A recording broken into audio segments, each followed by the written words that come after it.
प्रिय छात्रों नमस्कार। एमपी बोर्ड गणित में आपका एक बार फिर स्वागत है। परीक्षा को ध्यान में रखते हुए मैं हिंदी के कुछ महत्वपूर्ण विकल्प लेकर आया हूं, जो मैंने अलग अलग पेपर और इंटरनेट की सहायता से निकाले हैं। तो चलिए हम लोग इसको शुरू करते हैं। पहला क्वेश्चन है, कवितावली के रचनाकार खालिस्तान है। तो आपको ऑप्शन दिए हुए हैं, आपको बताना है कि केशवदास है या तुलसीदास है। तो उसका सही आंसर होगा तुलसीदास। नेक्स्ट क्वेश्चन, युधिष्ठिर की माता का नाम खालिस्तान है। तो आपको ऑप्शन है कुंती या भाद्री। तो आंसर है कुंती। नेक्स्ट क्वेश्चन, रविन्द्रनाथ टैगोर के कार्यस्थल का नाम खालिस्तान है। तो रविन्द्रनाथ टैगोर के कार्यस्थल का नाम क्या है? आपको ऑप्शन है सेवाग्राम या शांति निकेतन। तो उसका सही आंसर होगा शांति निकेतन। नेक्स्ट क्वेश्चन है, रचना की दृष्टि से वाक्य के खालिस्तान प्रकार हैं। तो रचना की दृष्टि से वाक्य के कितने प्रकार हैं आपको बताना है। चलिए मैं बता देता हूँ। आपके ऑप्शन 3 या 8 हैं। तो क्या आप गैस कर सकते हैं 3 या 8? चलिए मैं बता देता हूँ अब। तो इसका सही आंसर है 3। नेक्स्ट क्वेश्चन लेते हैं। खालिस्तान छंद में प्रत्येक चरण में 14-12 के विराम से 24 मात्राएं होती हैं, 26 मात्राएं होती हैं। ये 26 मात्राएं होती हैं। तो आपको बताना है 14-12 के विराम से 26 मात्राएं होती हैं, कौन सा है छंद है। तो आपके ऑप्शन है गीतिका या हरि गीतिका। तो बताइए आप कौन सा सही होगा। तो आंसर है गीतिका। आपको याद भी करते जाना है और अपना 10 मिनट निकाल के इसे देखना, ताकि आप का रिवीजन ऑब्जेक्टिव टाइप क्वेश्चन का तो कम से कम होता ही जाए। नेक्स्ट क्वेश्चन, एक शब्द या वाक्य में उत्तर देना है अब आपको। पहला क्वेश्चन ले लेते हैं, जगत विनोद के कवि का क्या नाम है। जगत विनोद जो रचना है वो किसने लिखी है। तो कवि का क्या नाम है, क्या आप जानते हैं? चलिए मैं बता देता हूँ, पद्माकर। नेक्स्ट क्वेश्चन लेते हैं, गेहूं और गुलाब में कौन सा निबंध है। कौन सा निबंध है, गेहूं और गुलाब कौन सा निबंध है आपको बताना है। चलिए मैं बता देता हूँ, ललित निबंध। मैं पहले आपको गैस करने के लिए इसलिए कहता हूँ ताकि आपका दिमाग सही सटीक ध्यान से देखता रहे, क्योंकि यदि आप उत्तर देखते जाएंगे तो फिर आपका दिमाग नहीं चलेगा। नेक्स्ट क्वेश्चन लेता हूँ, घनश्याम को राखी बांधने वाली बहन का नाम क्या है। तो घनश्याम को राखी बांधने वाली बहन का नाम क्या है? आंसर है सरस्वती। नेक्स्ट क्वेश्चन है, जो नेत्रों से ना दिखाई दे उसे क्या कहते हैं। तो आपको बताना है, जो नेत्रों से ना दिखाई दे उसे क्या कहते हैं। तो उसका आंसर है अगोचर। जो नेत्रों से नहीं दिखाई देता उसे हम क्या बोलते हैं? अगोचर। नेक्स्ट क्वेश्चन, श्री कृष्ण की सुन वचन अर्जुन क्रोध से जलने लगे में कौन सा रस है। तो ये तो आपको मालूम होना चाहिए कि कौन सा रस विद्यमान है। तो इसका सही आंसर है रौद्र रस। तो इसमें रौद्र रस है। नेक्स्ट क्वेश्चन, जायसी की भक्ति किस प्रकार की है। तो जायसी की भक्ति किस प्रकार की है आपको बताना है। तो इसका सही आंसर होगा प्रेम मार्गी निर्गुण भक्ति। नेक्स्ट क्वेश्चन, लेखक खेती करने कहाँ गए। आंसर है अपने गांव। नेक्स्ट क्वेश्चन, विदेश जाने पर कौन साथ देता है। विदेश जाने पर कौन साथ देता है। तो इसका सही आंसर होगा विद्या। नेक्स्ट क्वेश्चन, आँख का काटा मुहावरे का क्या अर्थ होगा। आँख का काटा मुहावरे का क्या अर्थ होगा। तो आंसर है, इसका आंसर मैं आपको बताता हूँ, इसका आंसर है दुश्मन होना। नेक्स्ट क्वेश्चन, जिस काव्य में एक ही सर्ग होता है उसे क्या कहते हैं। जिस काव्य में एक ही सर्ग होता है उसे क्या कहते हैं। तो इसका आंसर है खंड काव्य। नेक्स्ट क्वेश्चन लेते हैं, तुलसीदास जी भक्ति काल के कौन सी धारा के कवि हैं। तुलसीदास जी भक्ति काल की कौन सी धारा के कवि हैं। तो इसका आंसर है सगुण भक्ति धारा के। नेक्स्ट क्वेश्चन लेते हैं, आधुनिकता किसका विरोध करती है। आधुनिकता किसका विरोध करती है। तो इसका आंसर है संप्रदाय का। नेक्स्ट क्वेश्चन लेते हैं, बेटियां कौन सी कामनाएं हैं। तो आंसर है पावन। ये वीडियो आप फ्री ऑनलाइन कोचिंग से देख रहे हैं। नेक्स्ट क्वेश्चन, द्वंद्व समास में क्या प्रधान होता है। द्वंद्व समास में क्या प्रधान होता है। आंसर है दोनों पद। नेक्स्ट क्वेश्चन, संचारी भावों की संख्या कितनी है। संचारी भावों की संख्या कितनी है। तो इसका आंसर है 33। तो संचारी भावों की संख्या कितनी है, 33 है। नेक्स्ट क्वेश्चन लेते हैं। नेक्स्ट क्वेश्चन है, खड़ी बोली का प्रथम महाकाव्य क्या था। तो खड़ी बोली का प्रथम महाकाव्य क्या था? तो उसका आंसर है कामायनी। नेक्स्ट क्वेश्चन लेते हैं। फणीश्वर नाथ रेणु कृत मेला आंचल क्या है? जो फणीश्वर नाथ रेणु जो थे, उन्होंने कृत यानी लिखा हुआ जिनका मेला आंचल एक कृति है उनकी, मेला आंचल, ये क्या है आपको बताना है। तो इसका आंसर है यह एक उपन्यास है। तो यह उपन्यास है एक। चलिए नेक्स्ट क्वेश्चन ले लेते हैं। कुछ लोग बड़े निर्दोष खालिस्तान होते हैं। तो ये आपको बताना है कि कुछ लोग बड़े निर्दोष खालिस्तान होते हैं। तो आंसर है इसका मिथ्यावादी। नेक्स्ट क्वेश्चन लेते हैं।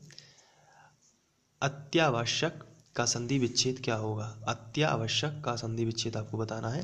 तो इसका संधि विच्छेद होगा अति प्लस आवश्यक। नेक्स्ट क्वेश्चन लेते हैं। दोहे में कितनी मात्राएं होती हैं? तो आपको बताना है कि दोहे में कितनी मात्राएं होती हैं। तो इसका आंसर होगा 24। नेक्स्ट क्वेश्चन ले लेते हैं। किसका स्पर्श जड़ में भी स्फूर्ति पैदा कर देता है? किसका स्पर्श जो है जड़ में भी स्फूर्ति पैदा कर देता है? तो ये आपको बताना है। तो इसका सही आंसर है श्रद्धा का। जो श्रद्धा का जो स्पर्श है वो जड़ में भी, जड़ यानी निर्जीव वस्तु में भी स्फूर्ति पैदा कर देता है। Next question. देश के सौंदर्य बोध के आघात से किसको चोट पहुंचती है? किसको गहरी चोट पहुंच रही है? तो इसका आंसर है देश की संस्कृति को। नेक्स्ट क्वेश्चन लेते हैं। हवा से तेज चलने वाला क्या है? तो ये तो सबको मालूम होगा, हवा से तेज चलने वाला क्या है? आंसर है मन। Next question. गागर में सागर भरना मुहावरे का क्या अर्थ है? तो आपको बताना है कि गागर में सागर भरना में मुहावरे का अर्थ क्या है। तो इसका आंसर है कम शब्दों में अधिक कहना। नेक्स्ट क्वेश्चन लेते हैं। रसों की संख्या कितनी है? तो आपको बताना है कि रसों की संख्या कितनी है। तो सबको मालूम है 9, रस 9 होते हैं। Next question. आचार्य रामचंद्र शुक्ल ने आधुनिक काल का समय कब से कब तक बताया है, या कब से कब तक माना है? तो आपको बताना है कि आचार्य रामचंद्र शुक्ल ने आधुनिक काल का समय कब से कब तक माना है। तो इसका आंसर है सन 1900 से अब तक। ये आपको याद रखना है। नेक्स्ट क्वेश्चन लेते हैं। परीक्षा कहानी के लेखक कौन है? परीक्षा कहानी के लेखक कौन है? तो इसका आंसर है प्रेमचंद। मुंशी प्रेमचंद भी आप लिख सकते हैं। तो ये परीक्षा कहानी के लेखक हैं। Next question. किस अलंकार में बात को बढ़ा चढ़ाकर कहते हैं? तो आंसर है अतिशयोक्ति अलंकार। ये आपको पता है। Next question. रीतिकाल की प्रमुख प्रवृत्तियाँ क्या है? रीतिकाल की प्रमुख प्रवृत्ति क्या है? आपको एक प्रवृत्ति लिखनी है जो रीतिकाल में प्रमुख रही है। तो आंसर है रीति निरूपण। तो इसके नाम से ही स्पष्ट है, जैसा इसका नाम है वैसे इसकी प्रवृत्ति है। तो रीति निरूपण। नेक्स्ट क्वेश्चन लेते हैं। स्वामी रामतीर्थ कहाँ गए थे? तो ये क्वेश्चन है कि स्वामी रामतीर्थ कहाँ गए थे। तो इसका आंसर है स्वामी रामतीर्थ जो है वो जापान गए थे। तो ये आपको ध्यान से देखते जाना है और याद करते जाना है। धीरे धीरे क्या होगा, जैसे आप विकल्प देखते जाओगे परीक्षा तक मैं बहुत आपको इम्पोर्टेंट विकल्प प्रोवाइड करा दूंगा, जिससे आप पढ़ते जाएंगे और आगे बढ़ते जाएंगे। तो विकल्प संबंधी आपको कोई समस्या नहीं होगी। साथ ही साथ महत्वपूर्ण प्रश्न भी मैं आपको उपलब्ध करा रहा हूँ, और आप ये जानकारी सभी को बताएं ताकि वो भी इन चीज़ों को देख सकें अंतिम समय तक, और लास्ट में वो क्या पेपर में अच्छे अंक ला सकें। आप इसको शेयर भी कर सकते हैं। नेक्स्ट क्वेश्चन लेते हैं। राम नरेश त्रिपाठी कौन से काल के कवि हैं? तो आपको बताना है कि राम नरेश त्रिपाठी कौन से काल के कवि हैं।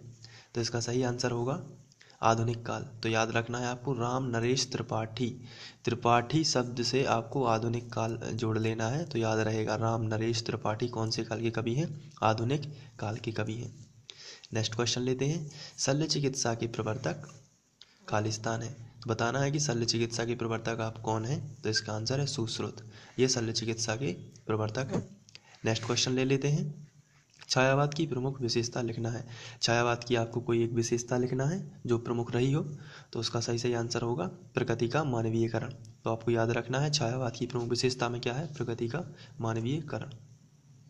नेक्स्ट क्वेश्चन लेते हैं। प्रगतिवादी कविता का मूल स्वर क्या है? प्रगतिवादी कविता का आपको बताना है मूल स्वर क्या है। तो इसका आंसर है शोषितों के प्रति सहानुभूति। याद रखना है आपको, शोषितों के प्रति सहानुभूति प्रगतिवादी कविता का मूल स्वर है। तो याद रखना है। ये वीडियो आप फ्री ऑनलाइन कोचिंग के माध्यम से देख रहे हैं। Next question. किस पेड़ की छाया में बैठना चाहिए? आपको बताना है कि किस पेड़ की छाया में बैठना चाहिए। तो इसका सही आंसर होगा जो 12 मास फलता हो, मतलब जो 12 महीने फलता फूलता हो उसी में आपको बैठना चाहिए। नेक्स्ट क्वेश्चन लेते हैं। रामधारी सिंह दिनकर किस प्रकार के कवि हैं? रामधारी सिंह दिनकर किस प्रकार के कवि हैं? तो इसका सही आंसर होगा राष्ट्रीय भावना के ओजस्वी कवि हैं रामधारी सिंह दिनकर। तो रामधारी सिंह दिनकर में धारी शब्द से आपको याद रखना है, ओजस्वी हैं राष्ट्रीय भावना के रामधारी सिंह दिनकर, और इसको जैसे भी आप पे बनता है वैसे आप याद कर सकते हैं। नेक्स्ट क्वेश्चन लेते हैं। सूरदास किसके शिष्य थे? तो इसका आंसर है सूरदास वल्लभाचार्य के शिष्य थे। ये बहुत इंपॉर्टेंट है, ये पूछा भी गया है कई बार। तो सूरदास किसके शिष्य थे? तो आंसर है वल्लभाचार्य के। नेक्स्ट क्वेश्चन लेते हैं। सरदार सुजान सिंह कहाँ के दीवान थे? तो ये आपको बताना है कि सरदार सुजान सिंह जो थे कहाँ के दीवान थे। तो इसका आंसर है देवगढ़ के। तो सरदार सुजान सिंह देवगढ़ के दीवान थे। नेक्स्ट क्वेश्चन लेते हैं। दीपक की आत्मकथा में कुम्हार को क्या कहा गया है? दीपक की आत्मकथा नामक आपका जो पाठ है हिंदी में, उसमें कुम्हार को क्या कहा गया है? तो क्या आप बता सकते हैं? तो इसका सही आंसर होगा गुरु कहा गया है, गुरु। तो दीपक की आत्मकथा में कुम्हार को क्या कहा गया है? गुरु। तो ये तो थे 40 विकल्प जो बहुत ही इंपॉर्टेंट है। तो ये मैंने बहुत ही बड़ी मुश्किल से अलग अलग किताबों से छांटे हैं, कुछ ज़्यादा इंपॉर्टेंट जो 2018 के लिए हैं, कुछ इंटरनेट की सहायता भी ली है। तो आशा करता हूँ कि आप इनको बहुत अच्छे से लिख लेंगे या याद कर लेंगे, या इस वीडियो को बार बार देखने से भी याद हो जाएंगे। साथ ही साथ मैं ये बता दूं कि आप इसको ज़्यादा से ज़्यादा शेयर करिए, ताकि आपके जो दोस्त हैं और उनको भी पता चले, और ये वो भी इनको बहुत अच्छे से तैयार कर सकें। क्योंकि आप जब दूसरों को बताएंगे तो आपका भी भला होगा और दूसरों का भी तो भला होना ही है। Thank you.